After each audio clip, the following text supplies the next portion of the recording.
네, 기시다 후미오 일본 총리와 시진핑 중국 국가주석이 오늘 오전 미 샌프란시스코에서 정상회담을 열었습니다.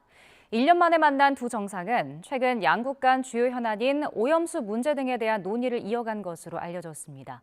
일본 현지 연결해 보겠습니다. 김세호 특파원.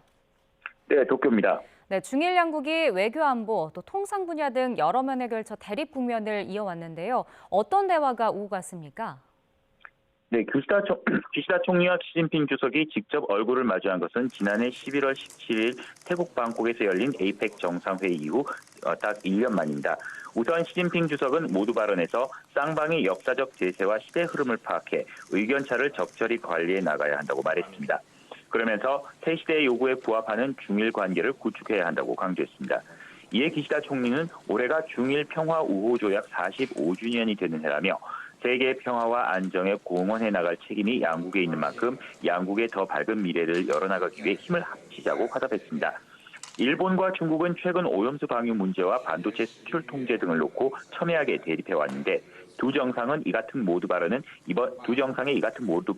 이번 정상회담을 통해 양국 간 관계 안정화에 초점을 맞추겠다는 뜻으로 풀이됩니다.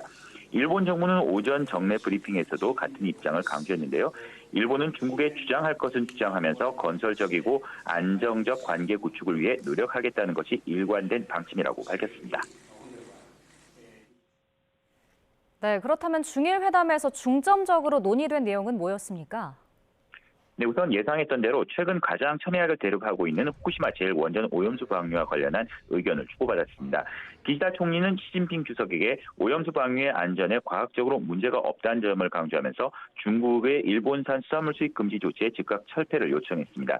하지만 중국 측은 후쿠시마 오염수를 핵 오염수라고 강조하며 강경한 입장을 유지해온 만큼 시진핑 주석이 여기에 대해 어떤 반응을 보였는지는 아직 확인되지는 않고 있지만 일본 측 요청을 받아들였을 가능성은 희박해 보입니다. 다만 중일 양국이 수출 관리 대화 창설에 합의한 만큼 극단적 대립은 피하기 위한 대화를 이어가겠다는 데는 공감대를 이룬 것으로 보입니다. 이 밖에 기시다 총리는 중국에서 간첩 혐의 등으로 체포된 일본인의 조속한 석방, 안전 보장과 함께 센카쿠 열도 근처에 중국이 설치한 측정용 부위를 즉각 철거할 것을 요구했습니다. 지금까지 도쿄에서 YTN 김세호입니다.